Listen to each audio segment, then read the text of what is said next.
Bora falar sobre São Paulo Futebol Clube. Seguinte, São Paulo perdeu ontem, a gente sabe, de virada por 2-1. Só que aí o São Paulo já resolveu, inclusive, a contratação de um reforço. Tá assinado. Vou explicar um pouquinho sobre os detalhes. Olha só o que disse o André Hernan sobre essa situação financeira do clube. Lembrando que o André Hernan era amigaço do Casares, né? O André Hernan babava o ovo do Casares ali, babou durante 5 anos o ovo do Casares. Hernan, a gente não esqueceu não, tá, amiguinho? Roda aí. São Paulo tá zero grana. Esse é o problema. Esse transfer ban aí chegou assim de uma maneira que o São Paulo internamente sabia que poderia ter esse tipo de punição, porque sabia que estava atrasada a parcela do pagamento do Marcos Antônio. É uma de 5 parcelas, inclusive, né? Então, assim, tem mais parcelas que vão vencer aí. O São Paulo não tem agora, ou pelo menos nesse momento, um prazo para fazer esse pagamento.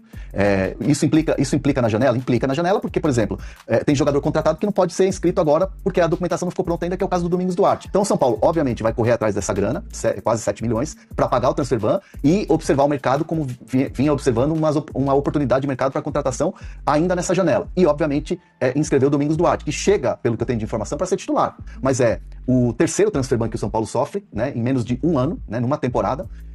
E é um reflexo de uma gestão horrorosa, que foi a última gestão, uma gestão cheia de denúncias, uma gestão que está sendo investigada pela polícia, é uma investigação que é a parte do futebol, é uma investigação da Polícia Civil, do Ministério Público. Então o reflexo disso é uma gestão precária, é uma gestão horrorosa, que hoje tem um reflexo dentro de campo. Então São Paulo não tem dinheiro para nada. São Paulo tá vendendo o almoço para comprar o jantar. Rapaz, era engraçado, né?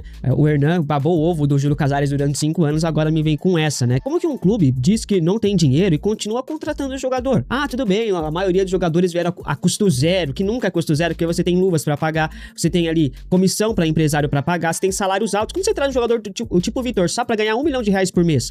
Como que você traz aí o Newton, sem ter dinheiro, se comprometendo a pagar R$20 milhões pelo Newton, que era reserva no Botafogo? Como é que um clube não tem dinheiro e faz umas pataquadas dessa? Passa a gestão, entra a gestão, sai a gestão, volta a gestão. Cara, não muda nada, é a mesma coisa. O São Paulo precisa urgentemente de uma SAF, não tem outro jeito. Ou virar SAF agora, ou daqui 10 anos, 15, este clube não vai existir mais. A gente não quer saber de Rafinha como diretor, que é uma piada. A gente não quer saber de Arrimacis, que é outra piada. Gente, São Paulo tá acabando, acordem. Bom, o cantor Harry Styles cancelou o show no Morumbi na última terça-feira, né? Esse cancelamento teve um prejuízo milionário ao São Paulo. Estima-se que é uma perda de mais ou menos ali R$1 milhão, um pouco mais até. O prejuízo ainda é maior porque o São Paulo abre mão de jogar no Morumbi, né, rapaziada? Pra receber esses shows aí que a Live Nation, que é dona hoje do Morumbi, organiza. São Paulo, em tese, recebe o valor de aluguel do estádio, né, pelos eventos, além de outras receitas ali, como venda de alimentos e bebidas, também ali produtos oficiais, né, os souvenirs, também participação de nos ingressos. A Arrimacis afirma que não recebeu nada da Live Nation desde que assumiu a presidência do clube. Isso acontece porque a gestão anterior, aquela gestão que o André Hernan tanto babava o ovo, né? Aquela gestão antecipou 50% da receita dos valores no acordo com a Live Nation. Mas se reconhece que jogar em estádios menores, como foi ontem lá em Bragança Paulista, traz prejuízos ao clube. Por isso que ele está pensando e vai buscar alternativas, né? Soluções para a próxima temporada, para jogar em estádios maiores. A verdade é que a gestão Casares destruiu São Paulo por completo. Eu entendo quem apoiou o Casares na primeira eleição dele e tal, porque de fato o Roberto Natel parecia que não tinha projeto nenhum, e o Casares tinha uma lábia, né, apresentou alguns projetos e tal. Fez várias e várias promessas, cumpriu pouquíssimas delas. Eu entendo quem apoiou no começo, eu só não entendo quem continuou apoiando ao longo dos 5 anos que ele ficou à frente do clube. Isso eu nunca vou entender. Bom, e o Rafinha concedeu uma entrevista patética ao Globoesporte.com essa semana, né? O novo diretor executivo de futebol de São Paulo ali deu uma entrevista que eu julgo uma das mais patéticas que eu já vi enquanto torcedor são paulino. O novo diretor teve declarações bizarras e no mínimo contraditórias. Rafinha falou sobre a saída de Alan Franco, que fechou com o Tigres do México. O diretor diz que Alan queria sair do São Paulo já há alguns meses. Ele estava há 2 meses tentando convencer o Alan Franco de permanecer, né? Mas veja só a explicação do Rafinha sobre a saída do zagueiro. Realmente esse ponto é importante, porque faz 2 meses que eu tô tentando convencer o Alan a ficar no São Paulo. 2 meses. Alan, calma, você vai jogar 70 minutos. O Alan achava que não ia ter jogo, porque na primeira passagem com o Dorival aqui ele não teve os minutos que ele achava que era necessário. Não jogava tanto. E hoje ele já é outro jogador, é outro momento. Em nenhum momento ele foi comunicado que ele não ia jogar. Então foi uma decisão do atleta. O Alan quis ir embora. O Alan queria mudar um pouco os ares. Ele me comunicou, me chamou algumas vezes, eu tentei contornar. Chamamos o Dorival, chamamos eles, conversamos com ele muitas vezes. E chegou um momento que ele falou que ele não queria mais, que ele queria mudar, que ele queria sair do São Paulo, que ele não queria mais jogar aqui. E como que eu vou, o torcedor do São Paulo entender? Como que nós vamos segurar um jogador aqui no São Paulo que não quer ficar? Então a gente entende que não é que o jogador chega aqui, reclama que quer ir embora, a gente vai abrir a porta e deixar o jogador embora. Não é assim que funciona. São Paulo é muito grande pra isso. Bom, vale lembrar que o Arboleda, rapaziada, ficou sumido por 30 dias, né? Por 30 dias sumido. E esse mesmo Arboleda mandou várias mensagens pra vários jornalistas dizendo que não queria mais jogar no São Paulo. Mesmo assim, o clube o reintegrou ao elenco. Qual a justificativa plausível pra isso? Como um clube grande como o São Paulo, como você mesmo disse, Rafinha, se submete a isso? A um jogador que ficou 30 dias sumido e não tem só essa na conta dele. Ele já vestiu a camisa de rival, já veio atrasado em várias representações, levou menor de idade pra boate. Por isso que ele não é mais convocado pra seleção equatoriana. Porque na seleção equatoriana, o Arboleda, ele é meio que banido, ele não é mais convocado, e aqui no São Paulo ele recebe um monte de carícias, passando a mão na cabeça. O Rafinha, o Macis, Dorival Júnior, eles rebaixaram o São Paulo moralmente. Essas atitudes, elas apequenam o São Paulo. Mas o São Paulo continua gigante, tá, Rafinha? Pequenos são vocês, diretores, treinadores, presidente, vocês são minúsculos. E aí por que será que o Alan Franco queria ir embora? É só porque ele queria ir embora por conta da minutagem, que ele tinha razão? Porque o Dorival Júnior pediu a contratação de um novo zagueiro. Então o Alan Franco tinha razão, mas não é só por isso. Ou o São Paulo não deve salário pro Alan Franco? Você acha que a gente é otário, Rafinha? Pelo amor de Deus, cara. É impressionante. Aí o Alan Franco vê, o Arboleda aqui ficou 30 dias sumido, mamando, cachaçando lá no Equador, enquanto ele tava aqui trabalhando, ser reintegrado. Qual que é o idiota que vai querer permanecer e perder espaço pra um cara como o Arboleda? Porque o Alan Franco ia perder espaço pro Arboleda. O Dorival Júnior adora o Arboleda. E o Alan Franco perderia espaço. Iria acontecer isso de fato, né? Mas enfim, o Rafinha ele vem se mostrando ali um dos piores diretores da história do São Paulo ali em pouquíssimo tempo. Em pouquíssimo tempo, o Rafinha conseguiu ser pior que Belmonte, pior que Rui Costa, pior que um monte de ameba que a gente viu, Alexandre Pássaro e os caramba. E o Rafael Ferrarese tem se tornado, rapaz, um grande ativo pro São Paulo, de acordo com alguns portais, né? Isso porque a diretoria usou o jogador como forma de trazer mais 2 reforços para o elenco do São Paulo, o Newton e o Arthur, né? Ferrarese foi emprestado pelo São Paulo ao Botafogo até o final deste ano, só por empréstimo o tricolor embolsou 800 mil euros, tá? Com boa relação com o Botafogo, São Paulo contratou o Arthur, a pedido do Roger Machado na época. O atacante está emprestado ao tricolor até o final deste ano, São Paulo paga 60% do salário do atleta e os outros 40% poderão ser reembolsados ao Botafogo por meio de bônus, né? As metas estabelecidas são 50% a 65% dos jogos, pagamento de 1,3 milhão de reais, 65% ou mais das partidas, pagamento de 2 milhões e 700 mil reais, tá? A opção de compra de Arthur está fixada em 6 milhões de euros, 34 milhões e 700 mil reais. Este também era exato o valor da opção de compra de Nahuel Ferrarese, mas o São Paulo queria muito contratar o Newton a pedido do Dorival Júnior, o maior pardal que eu já vi, né? Ao contratar o Newton, o São Paulo avaliou o jogador com uma opção de compra ali de 3 milhões de euros, 17 milhões e 300 mil reais, e a ideia era simples. Se o Botafogo quiser comprar o Ferrarese, bate ali no valor do Newton no São Paulo, ou seja, o valor do passe do Ferrarese caiu pela metade porque o São Paulo queria contratar o Newton. Se o Botafogo não comprar o Ferrarese, o São Paulo terá que pagar do próprio bolso para comprar o Newton, e a pergunta que a gente faz é, da onde vai tirar dinheiro sendo que não tem? Bom, a estratégia permitiu ao São Paulo, né, receber 800 mil euros pelo empréstimo do Ferrarese, contratar o Arthur sem desembolsar taxa de transferências, porque ele vem por empréstimo, né? Ele vem por empréstimo. E encaminhar a chegada do Newton sem necessidade de pagamento imediato. Bom, São Paulo tinha em mãos uma grande moeda de troca para exercer a compra do Arthur, que é um dos principais jogadores do atual elenco. No caso, o Ferrarese, né, seria essa moeda de troca, que tinha a opção fixada em 6 milhões de euros. Isso já estava acordado no contrato, mas o Botafogo disse que não trocaria o Arthur pelo Ferrarese pau a pau, que não faz nem sentido, já que se eles comprassem o Ferrarese, o valor que o São Paulo receberia poderia ser usado para comprar o Arthur, então daria na mesma, né, rapaziada? Mas o São Paulo optou por trazer o Newton, reduziu o valor da venda do Ferrarese pela metade e ignorou completamente a questão do Arthur. Agora o São Paulo pode ter que gastar quase 60 milhões de reais para comprar Arthur e Newton em definitivo. Isso acontecerá se o Botafogo não comprar o Ferrarese, algo que é bem possível de acontecer. Ou seja, um clube com transfer ban se comprometendo a pagar quase 60 milhões de reais já em 2027 e vão tirar dinheiro da onde? O Arthur pode até sair, né? O São Paulo ainda não exerceu o direito de compra. O Newton já vem em definitivo e o São Paulo só pagará se o Botafogo não comprar o Ferrarese. Se achou de fato um bom negócio, nação? Comente aqui abaixo sua opinião. Acho que o Ferrarese foi bem usado como um ativo do clube? Pausa de 5 segundos para pedir a sua ajuda ao nosso canal com o seu like e se inscrever se ainda não for um inscrito. Tudo isso. E aí, a gente aproveitando o gancho, o Osório acabou entrando no decorrer da partida, entrou numa fogueira, né?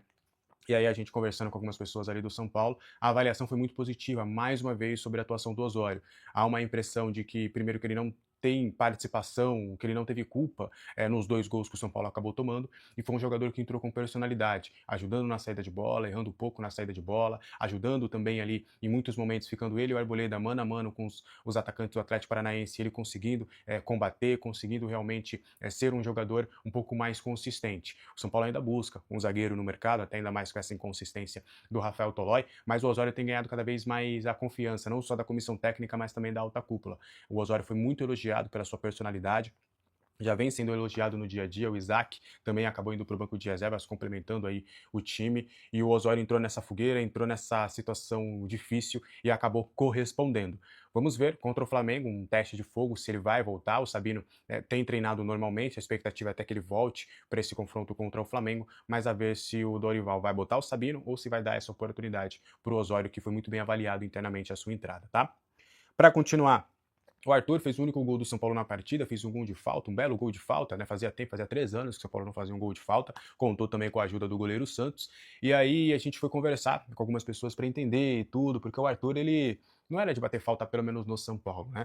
E aí a gente conversando com algumas pessoas internamente, a gente soube que o Arthur, ele fez algumas cobranças de faltas na intertemporada. E o Dorival Júnior, a comissão técnica, viu ali o seu bom aproveitamento, até do que a gente soube. Arthur, Danielzinho e Marcos Antônio foram os jogadores que tiveram o melhor aproveitamento nas batidas de falta. Durante a intertemporada, o Dorival pôde trabalhar, principalmente no início da intertemporada, pôde trabalhar cobranças de falta, cobranças de penalidades, e aí foi visto que o Arthur tinha essa facilidade na cobrança de falta direta. E foi incentivado isso pela comissão técnica do São Paulo, para incentivar cada vez mais o Arthur a poder fazer essas cobranças, e quando teve essa oportunidade ali, não restaram dúvidas. Não, é o Arthur que vai bater, porque a gente já sabia disso, ele já vinha treinando, ele já vinha tendo essa oportunidade, chegou a bater outra falta também durante o jogo. Então, o São Paulo a gente pode falar que o São Paulo tem um novo batedor de faltas, que o Arthur, a partir de agora, vai ser esse cara que sempre que tiver uma falta direta, ele já vinha cobrando uma ou outra falta para cruzamento, principalmente quando era uma necessidade, você ter um canhoto ali para fazer esse cruzamento, mas essas faltas diretas já vai começar a ter um pouquinho mais dessa desenvoltura do Arthur, que já vinha se destacando nos treinamentos e agora partilha dessa oportunidade de fazer essas cobranças de falta, tá? O que você acha? Você gostou dessa possibilidade? Você gostou da batida de falta do Arthur? Quero saber a sua opinião aqui nos comentários, tá? Seguinte, sobre o Marcos Antônio, como o Dorival pretende usá-lo, e cá entre nós, modéstia à parte, acertamos a escalação, falei que o Ferreirinha não seria titular, que o que a gente tinha de informação era de que Bobadilla e Marcos Antônio se revezariam como esse meia pela esquerda para cair para o meio, para abrir o corredor para o Wendel, e foi isso que a gente viu, né? A gente cravou a escalação ali bonitinha, e foi da forma que a gente falou que seria também a disposição tática ali do time. E o Marcos Antônio foi o cara que teve mais essa liberdade, né? E o Dorival, a gente já trouxe essa informação, e é legal porque a gente trouxe com exclusividade, a gente trouxe essa informação de como o Dorival queria trabalhar com o Marcos Antônio, e a gente viu isso no campo. O Dorival quer trabalhar com o Marcos Antônio como uma espécie de 8,5, quase 10, né? Ele não necessariamente será um 10, acho que a gente conseguiu ver dentro de campo que o São Paulo não terá um camisa 10, o São Paulo não terá um articulador, porque o Luciano não foi um 10, ele foi quase um segundo atacante, basicamente. E o Marcos Antônio, que era esse cara que estava em todas as partes do campo praticamente. Então, a ideia do Dorival é justamente estabilizar o time a ponto de dar essa liberdade para o Marcos Antônio poder flutuar. Então vocês poderiam ver que, por exemplo, no momento com bola, o Marcos Antônio tinha essa liberdade. No momento sem bola, havia essa troca. O Bobadilla ficava para preencher ali o espaço pelo lado esquerdo e colocava o Marcos Antônio para o meio para ele também não ter essa obrigação de também voltar para cobrir o espaço do Wendel, voltar para cobrir o ataque lateral do adversário, porque senão também o Marcos Antônio não aguenta. Então o Marcos Antônio realmente vai trabalhar, vai ser esse cara que vai ser esse cérebro do time do Dorival Júnior, vai ser essa alma do meio campo, vai ser esse cara que vai ter a total liberdade, a total criatividade, ele vai ser o cara da criação, ele vai ser o cara que a bola vai passar por ele o tempo todo, e isso acabou se perdendo um pouco, né, nos últimos jogos pré-Dorival, e aí agora o Dorival quer meio que ressuscitar isso, fazendo com que o Marcos Antônio tenha cada vez mais essa liberdade. Basicamente o jogo do São Paulo inteiro passou pelo Marcos Antônio, a gente viu isso, e a ideia do Dorival Júnior é que isso se consolide dentro do São Paulo. O Marcos Antônio não vai ser um 8, não vai ser um 10, ele vai ser um 8,5. Então é mais ou menos isso que o Dorival está pensando para esse São Paulo, a gente conseguiu ver isso dentro de campo. Para continuar, o Dorival cortou 3 jogadores, né? Eu vou falar sobre 2. O técnico Dorival Júnior decidiu poupar Aurélio Buta e Newton. Os 2 atletas não participaram de toda a intertemporada. A gente até contou. A tendência era do Newton, né, ser relacionado. Confesso que errei nisso. O que a gente tinha de informação até a terça-feira era de que o Newton seria relacionado, que ele estava treinando bem e que eu até coloquei em dúvida. Eu falei, eu acho que vai o Pablo, mas eu não descartaria o Newton porque o Newton chegou para ser esse titular. O Aurélio Buta seria reavaliado antes ali da viagem de ônibus. Pois bem, foi basicamente isso que aconteceu. O Dorival entendeu E isso aconteceu também com o Sabino. Esses 3 jogadores, eles não têm lesão, eles não têm problema físico, eles estão bem, eles poderiam ir pro jogo. Até do que a gente ouviu, cara, se fosse uma partida decisiva, os 3 iriam pro jogo. Só que aí o Dorival, pensando nessa parte física do time, pensando em não queimar etapas, pensou, poxa, o Aurélio Buta começou a trabalhar essa semana. Mesmo ele trabalhando normalmente, foi essa semana. O Newton começou a trabalhar comigo no meio da semana passada. O Sabino começou a trabalhar no domingo. Então são 3 jogadores que ainda praticamente não tiveram uma semana inteira de treinamentos. Então, por conta disso, até por essa questão de, entre aspas, falta de ritmo, o Dorival decidiu poupar os 3 atletas. É bem possível, inclusive, que os 3 eles continuem esse complemento de trabalhos na quinta, na sexta e no sábado. São Paulo terá mais 3 sessões de treinamentos. Essa semana o São Paulo não terá folga. E aí vai viajar para o Rio de Janeiro já com esses 3 atletas. E aí suas utilizações vai depender muito realmente dessa situação de escalação, mas os 3 jogadores acabaram sendo cortados pelo Dorival por opção do Dorival, não foi uma questão física, eles não foram desfalques por lesão, foi muito mais uma decisão por parte do Dorival Júnior de poupar esses atletas visando a sequência de jogos. Então foi mais ou menos nesse cenário que a gente pôde ver essa situação desses 3 atletas. Você acha que foi uma decisão correta? Quero saber a sua opinião. O Arboleda foi titular na partida contra o Atlético Paranaense, e aí a gente contou alguns bastidores. O Arboleda foi um jogador que pediu desculpas para o elenco, pediu desculpas para a diretoria e fez o vídeo de desculpas, até o vídeo que ele publicou na sua rede social. Ele teve a ajuda ali da comunicação do São Paulo gravando esse vídeo. E o Arboleda pediu desculpas para todos, ele tá até um pouquinho mais tímido no dia a dia, tá um pouquinho mais comedido, nem todos os atletas entenderam bem esse retorno do Arboleda, só que o Arboleda voltou como titular, e aí não existe essa história de Arboleda capitão, tá? O Arboleda não será capitão de São Paulo, o Dorival também quer contar com o Arboleda, mas tem também um teto, e o Arboleda ele acabou ajudando o São Paulo nos treinamentos, praticamente jogou todos os treinos, e o Dorival Júnior pretende utilizá-lo cada vez mais, tá?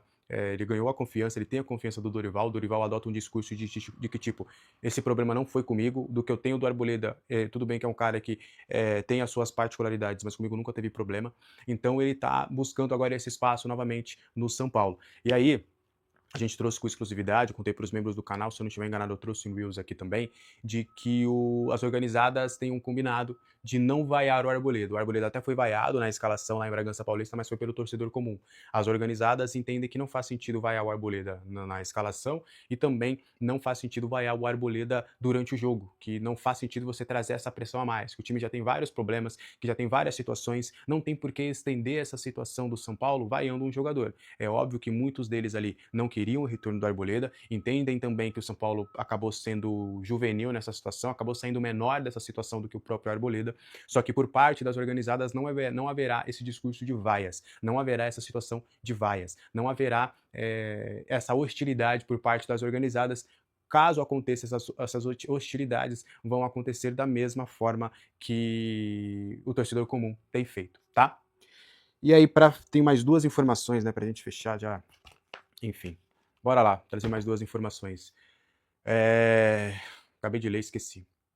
Gonzalo Tapia, as conversas deram uma travadinha, novamente por algumas divergências ali de valores, mas ele ficou de fora dos relacionados contra o Atlético Paranaense, justamente para resolver a sua pendência nessa transferência. Outros atletas também vivem o mesmo cenário, como o Moreira e também o Mike. O Tapia, ele está em conversas finais ali, apesar dessa trava de divergência de valores entre São Paulo e Columbus Crew e Tapia ainda.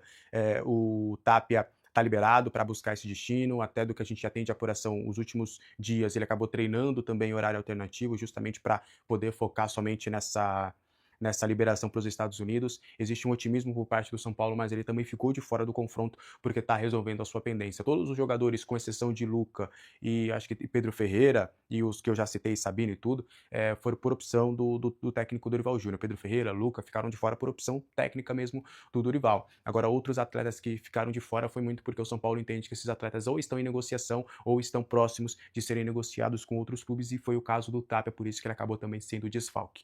Bom, nessa quinta-feira de ressaca, a gente vai trazer o seguinte: o Domingos Duarte assinou o contrato com o São Paulo, tá? Não tem risco mais de melar essa negociação. Depois que houve o transfer ban, o São Paulo conseguiu registrar ainda a tempo o Newton, Aurélio Buta e também o Victor Sá. O Victor Sá, inclusive, que fez a sua estreia como lateral direito na partida contra o Atlético Paranaense.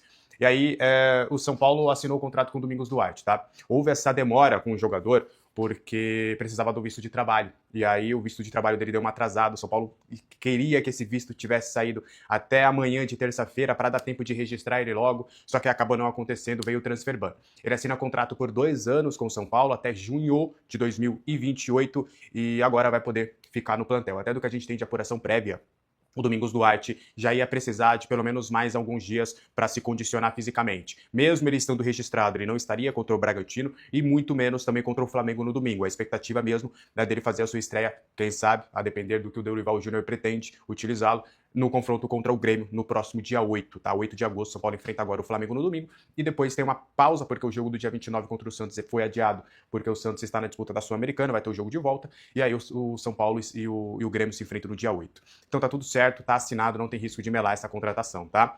E aí sobre o transfer ban, do que a gente tem de apuração prévia e acho que com exclusividade, a gente pode falar que o São Paulo vai tentar antecipar alguns valores que tem a receber da Live Nation.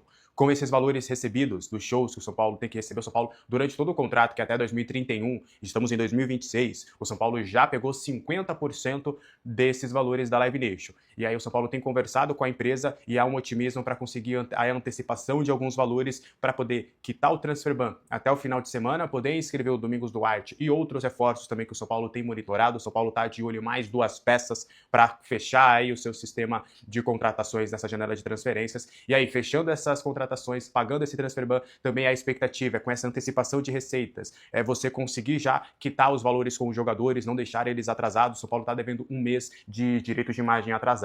Então é mais ou menos todo esse organograma que o São Paulo tem feito. Existe uma expectativa de pelo menos mais 15 a 20% dos valores que o São Paulo teria que receber da Live Nation até o final do contrato também sejam recebidos agora. É o São Paulo que vai ter que antecipar receitas e tudo para tentar sobreviver no presente. A longo prazo vai ser difícil, vai ser complexo, mas o São Paulo precisa, para chegar no longo prazo, precisa sobreviver agora. E é isso que eles estão. O São Paulo estava quase 2 meses invicto. É isso aí, não estou mentindo. São Paulo ficou mais de 50 dias sem saber o que é uma derrota, até porque não jogou. Era a pausa da Copa. Para não dizer que São Paulo não jogou, fez 6 amistosos, ganhou 3, empatou 3, mas contra times irrelevantes no cenário futebolístico nacional. Não tinha nenhum internacional, que nem foi meio que prometido que ia ter esse amistoso e não teve. Não foi um Cruzeiro, um Grêmio, não. Era Mauaense, Ferroviária, Juventus e por aí vai, né? São Paulo não perdeu. Empatou 3, ganhou 3. E aí, na volta da Copa, São Paulo pega um Atlético Paranaense em casa e toma na tarraqueta da forma mais ardilosa possível, digamos assim. Perdeu de virada. Em 5 minutos, o Atlético Paranaense resolveu a partida. São Paulo demorou para construir um resultado mais de 45 minutos. Foi um primeiro tempo inteiro, em plena dominância da partida. Marcou um gol de falta que não marcava desde 2023. E se não me falha a memória, quem fez aquele gol de falta foi o Wellington Rato. E há quanto tempo faz que o Wellington Rato saiu? E de lá pra cá não fizemos mais gols de falta. Vai o Arthur, um golaço. Falei, agora vai. Eu fiquei sabendo que o Dorival tava forçando a barra nos treinos de bola parada, falta, pênalti, enfim, né? Falei, deu certo. Tá acontecendo. O São Paulo tá dominando a partida, fez um gol de falta, os treinos estão funcionando, funcionaram. E aí voltou pro segundo tempo, parece que desarmou o disjuntor.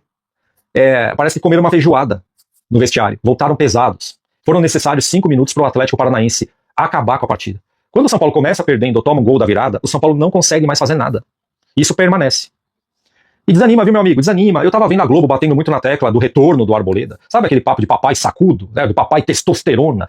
O São Paulo não podia deixar esse cara voltar. Caio Ribeiro lá, né? Não podia, depois do que ele fez. Nossa senhora, hein? E da diretoria? Ninguém fala nada por quê?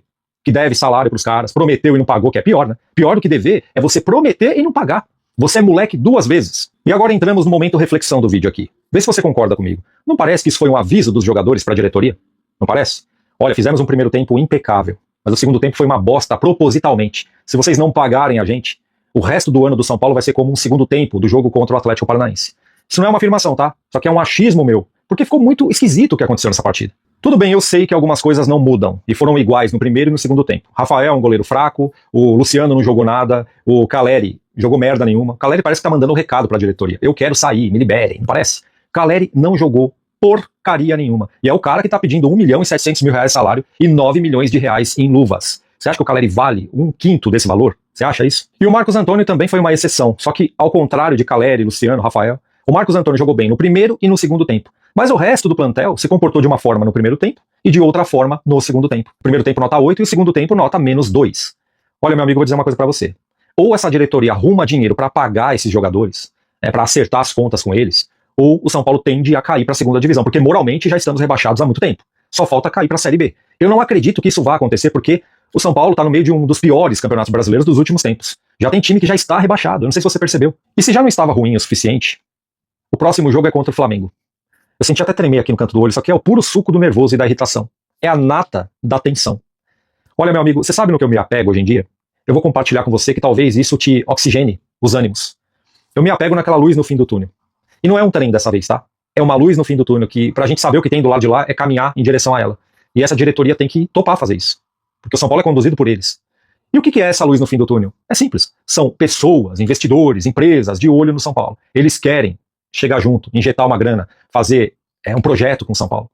É só a diretoria flexibilizar. Caso contrário, não vai acontecer nada. E o São Paulo, do jeito que tá, não vai pra lado nenhum, a não ser mais pra baixo ainda. E eu não tô falando só do Diego Fernandes não, tá? Eu tô falando de XP Investimentos e outras tantas empresas que querem chegar junto com o São Paulo. O associativo no futebol moderno é a receita para a falência. Do jeito que pensam, beleza?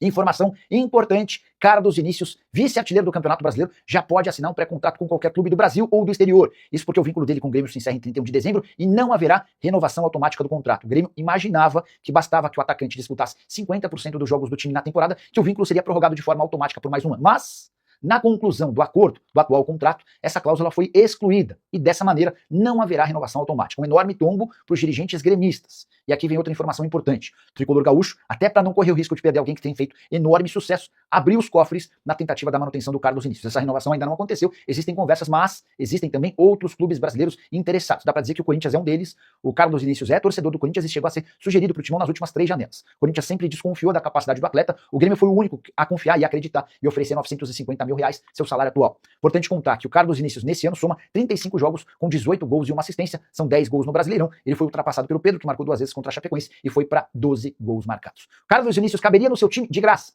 Assina-se um pré-contrato agora e recebe o jogador a partir de janeiro do ano que vem. É natural que se ele ganha algo próximo a R$1 milhão mensais hoje, que ele peça pelo menos R$1,5 milhão, R$1,6 milhão, entre salário, direito de imagem e luvas. Essa é uma observação importante, centroavante de 31 anos de idade, que tem feito enorme sucesso com a camisa do tricolor gaúcho. Use espaço para comentar e opine sobre o tema. Antes da pausa, você mostrou um incômodo com os gols que o time sofreu na reta final dos jogos, né? Contra o Milionários, contra o Botafogo e também contra o Remo, né? O gol da derrota. Hoje o São Paulo fez o 1-0 da primeira etapa, volta pro segundo tempo, com menos de 1 minuto toma o gol do empate e sofre a virada em 5 minutos. Esse choque psicológico, talvez você acha que a solução tá nas novas contratações, em quem vai chegar para incorporar o grupo, tá numa conversa, tá em tempo de jogo? Queria que você falasse um pouco em relação a isso, que é algo recorrente. Obrigado. Desculpe. As soluções, elas estão dentro do nosso elenco. Nós temos que resolver essa situação. Depois do primeiro tempo que nós fizemos, nós voltamos para a segunda etapa, uma bola nos nossos pés, numa jogada de meio campo, ela vai parar dentro do nosso gol praticamente.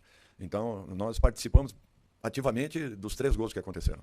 Essa foi a realidade. 5 minutos desequilibraram por completo aquilo que a equipe fez durante todo o primeiro tempo. Jogando com equilíbrio, tranquilidade, tendo um amplo domínio, acredito, da partida, saindo, trabalhando bolas desde dos pés do nosso goleiro, a partir daí criando situações. Às vezes se torna até inexplicável você tentar entender aquilo que se passou nos 5 minutos do nosso retorno, que foram fatais e cruciais aí para a definição do resultado. Dorival, tudo bem? Aqui do seu lado esquerdo. Você falou, né, sobre esse apagão que o São Paulo teve, acabou levando a virada, e o torcedor aqui em Bragança protestou também depois do término da partida. Ô, Dorival, você acha que, de repente, o torcedor de São Paulo, quando ele vê na sua figura, né, como técnico de São Paulo, remete muito principalmente a 2023, quando você chega e você fala que o São Paulo chegaria numa decisão. Você acha que talvez esse torcedor que está comparando muito o momento atual com aquele, talvez tenha que recalibrar um pouquinho em relação à expectativa, já que a conjuntura nesse momento é bastante diferente do que foi aquela em 2023? É muito diferente. Nós temos que primeiro nos reequilibrarmos dentro de um campeonato tão traiçoeiro como é o brasileiro. Nós não podemos nos esquecer disso. Nós temos que ter consciência que a responsabilidade do momento que nós estamos vivendo é toda ela nossa e nós temos que começar a buscarmos dentro de nós uma condição de recuperação. É impossível a equipe jogar. E acredito que tenha sido nos 4 jogos iniciais e agora também. Fazemos um primeiro tempo como nós fizemos, jogar com a autoridade que nós jogamos, com a tranquilidade, com a troca de paz, aparecendo, fazendo todos os movimentos trabalhados e de repente um apagão, 4, 5 minutos, transformam aquilo que poderia ser um grande resultado frente a uma grande equipe. É lamentável isso, mas é uma situação que nós temos que conviver e nós mesmos entendemos que a responsabilidade é toda nossa. Não temos que ficar apontando a nada e a ninguém. Dorival, boa noite. Alexandre Salvador, canal Arnaldo Tironi. Queria te perguntar em relação ao que está acontecendo extra-campo, se isso de alguma forma está afetando o elenco. Até ouvi você no segunda etapa pedindo calma para os jogadores, né, fazendo um sinal que estavam, enfim, não estavam de uma forma tão organizada. Queria saber se o fator extra-campo, né, mudanças na direção, inclusive nessa parada, nessa intertemporada, estão afetando o rendimento do São Paulo, o gramado. Olha, não é uma situação saudável, mas nós não podemos ficarmos apontando uma situação como essa como o principal responsável por esse momento. Nós não temos esse direito. De maneira nenhuma. Nós tivemos um período longo, pré-treinamentos, pré-trabalhos. Eu acho que o que foi visto no primeiro tempo foi muito daquilo que foi desenvolvido. O jogo se resumiu a 5 minutos que nós tivemos um apagão praticamente. Então, assim, o primeiro tempo foi em razão também, existia o mesmo problema e aconteceu de uma maneira completamente diferente. Então, nós temos que ter consciência que nós temos que assumir